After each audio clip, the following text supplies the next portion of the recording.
Bismillah, kusoo dhawaada janaalka. Magacayga waa Zaahir Maxamed. Waxaan aad uga xumahay in dhawaanahan aan cashiradeena uu gaab yar ku dhacay sababo la xiriira mashquul xaggayga i soo waajahay. Marka waxaan aad ugu faraxsanahay in cashiradeena dib aan u bilaabno. Cashirkan waa cashirka afraad. Waxaan rabaa marka inaan hore ugu soo hadalnay basicgii econometricgii typeska datada mataqaanaa chapterka koowaad asagana oo ahaay mataqaanaa overview, chapterka labaad asagana uu ahaay mataqaanaa expected meanka iyo consumptionka averageka oo asagana si guud ah usoo dulmarnay. Cashirkan waxaa waa cashirkeena afraad oo waxaad badanaa ka hadli doonaa waxaa waaye significance of stochastic disturbance termiga. Wax kale maaha, waa markaan rabno inaan sameyno econometric model mostly waxaa waaye waxyaalaha isticmaaleyno ama variablada isticmaaleyno ama sida reality ah saameynta modelkaas yeelanayo inuu aad u fara badan yahay. Marka sidaa daraadeed waxyaalaha ugu muhiimsan ama sababaha ugu muhiimsan oo aad errorka u isticmaalno ama disturbance term wuxuu yahay rabnaa maanta inaan barano. Cashirka wuu yar yahay just waxaan rabnaa inaan ogaano laakiinse muhiimada weyn waxaa waaye haddii aanan fahamsanayn mataqaanaa disturbance ama error termka faa'iidadu leeyahay oo econometric uu leeyahay waxaa laga yaabaa inaad dhammaan dambe aan fahmi doonin markaa modelka sameynayso ay kugu adkaan doonto. Marka cashirkan cashir useful waaye. Waxaan rajeynayaa inaan waqtigan aan yareeno si oo video u yaraado. Marka haddaan bilaabno slide-keena koowaad wuxuu ka hadlaa markii la sameeyo disturbance badanaa all variables macnaha variables badanaa jiro markasta oo mataqaanaa oo modelkaaga muhiim u ah ama la isticmaalayo laakiinse wax walbo laguma soo bandhigi karo modelka maxaa yeelay modelkaaga uu inuu xadidan yahay oo measurable yahay. Haddii aad modelka uu noqdo mid oo iska furan oo open ah 20 variable 10 variable 11 variable waxaa laga yaabaa inaan xakameyn karin macnaha measurement ama macno weyn aysan fahmin. Marka sidaa daraadeed sababaha aan usoo introduce gareynayno inaan isticmaalno waxaa ka mid ah bounty koowaad waxaa waaye vagueness of theory. Macnaha theory mar walba wuxuu kuu sheegaa specific relationship uu sheegaa. Tusaale ahaan income-ka consumptionka waxaa saameyn ku leh income-ka.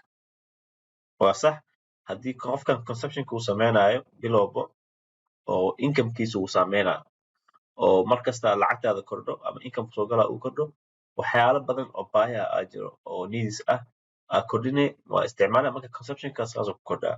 Laakiinse other variables aa jiro consumption kaligiis aan ahayn oo qofka kala saameynayo. Family size ka mid ah haddii familykaaga uu ka kooban yahay mataqaanaa 2 qof oo qof saddexaad imaado ama qof afraad imaado consumptionka sidiis ma ahaanayo. Adoo weli income-kaaga sidiis ah consumptionka wuu badnaanaa maxaa yeelay size-ka mar walba waxyaalaha waxaa laga yaabaa uu kordhiyo mataqaanaa consumptionka inuu yahay. Laakiinse theory-ga laguma sheegin in oo mataqaanaa oo size-ka family-ga uu saameyn ku leeyahay. Marka sidaa daraadeed vagueness theory-gaas waa restricted waaye. Maxay caddeynaysaa marka in u-daas waxaa loo isticmaalaa in other variableska oo aan theory-ga lagu xusin in loo qaato in u-daas oo ku jirto. Inaad fahamteen aan filaa. Qodobka labaad waxaa waaye unavailability of data. Kasoo qaadba xogtii waa size of family waa waxaa waaye waa ogaatay inuu muhiim u yahay. Modelkaaga waxaa go'aansatay inaad ku darto. Laakiinse modelkaaga waxaa ku dari karin xog kama hayso variableskaas markaas aad ogtahay inuu muhiim u yahay modelka. Sidaa daraadeed asigana waxaa loo qaadanaa inuu lagu daro u-da oo waxaa noqonaa representative u noqonayso. Qodobka saddexaad waxaa waa core variable versus variable. Core variable waxaa causeska ama variablada la dhihi karo boqolkiiba 80 ama boqolkiiba 90 ama boqolkiiba 70 waa saameynta weyn oo ku leeyahay tusaalahaan income-ka iyo consumptionka. Waxaa ognahay saameyntoodu waa cad yahay saameyn weyn waaye oo jiro laakiinse other variables kale sida mataqaanaa wealthy oo kale mataqaanaa other variables kale oo kordhina waxaa kamid ah environmentka geographicalka marka duwanyakan kale waxaa laga yaabaa inuu ka baahi badan yahay laakiin waxyaalahaas marka la soo daro micno weyn kuma yeelanayso modelka oo maxaa laga yaabaa inuu saameyntiisa aysan badnayn sidaa daraadeed yuda wuxuu noqonaa qayb kamid ay noqonaan kuwaas oo ah kuwii oo xoogaha oo iyaga saameyn lahay laakiinse aan lahayn core variable aan lahayn okay afraad waxaa waaye behavior of human behavior waxyaalahaas yar hadda kasoo hadalnay naftirkiisa oo lagu kala duwan yahay waxyaalaha markay core variable ahayn oo mataqaanaa oo boqolkiiba saameyn percentage badan aysan ahayn saameyntiisa waxaa laga yaabaa in behaviorku dadka ay kala duwan yihiin dad qaarkood waxaa laga yaabaa inay isticmaalin dad qaarkood waxaa laga yaabaa inay saameynin marka sidaa daraadeed waxyaalahaas oo mataqaanaa oo bini'aadamka ay ku kala duwan yihiin behaviorka oo cidaha qaar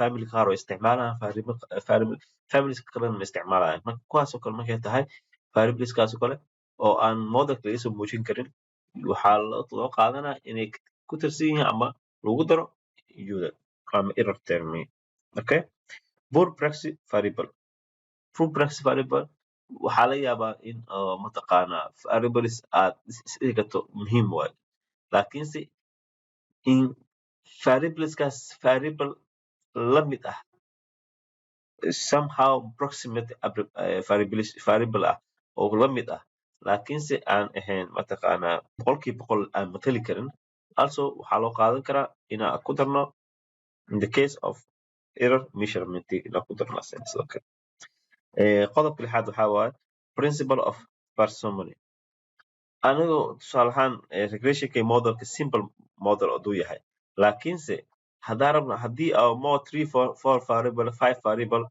macnaha theory-geena mataqaanaa inaan maamul kusoo kordhino mataqaanaa other variables macnaha wax micno ma sameynayso sidaa daraadeeda core variableskaaga oo as dhigi karta muhiim waaye oo availability ku ah isticmaal other variables kale oo somehow oo saameyn ku leh waxaa kuu matalayo yuda inay ku matasho wixii kale kuu haray si oo modelkaaga u noqdo model fadhiyo oo simple ah oo la fahmi karo toddobana waxaa waa qodobkeena toddobaad formka functional form haddaan ognahay in variableskeena dependent variableka iyo independent variablekeena ognahay haddii ognahay in variableskeena muhiimka u ah haddana saasay tahay modelkeena reactionka ka bixin doono oo mataqaanaa oo ama macnaha linearity uu noqon doono oo qaabka uu formkiisa u samaysan doono as mathematical macnaha ma ogaan karno after kadib le markay sameyn sidaa daraadeed waxyaalaha oo mataqaanaa oo error concept oo correction formka oo ka dhashan kara waxyaalaha kaa daboolaya waxaa waaye judo marka for all these reasons the strategic disturbance of UI assume that extremely critical role in regression analysis which we will say as we progress marka regression sameynayno yuda ama uterm ama error termiga waa muhiim u yahay markii aan cabirayno siba variableskeena measurement modelka ka sameynayno marka waxaa filaa qodobkaas inaad fahamteen cashirkeena intaasaan ku ekeenaynaa wixii su-aal ah commentiga usoo qor waxaa qaadan doonaa cashirka xiga oo asagana oo chapterka saddexaad noqon doono marka iyo cashirkeena xigo aan ku kulmayno sidaas nabadgelyo.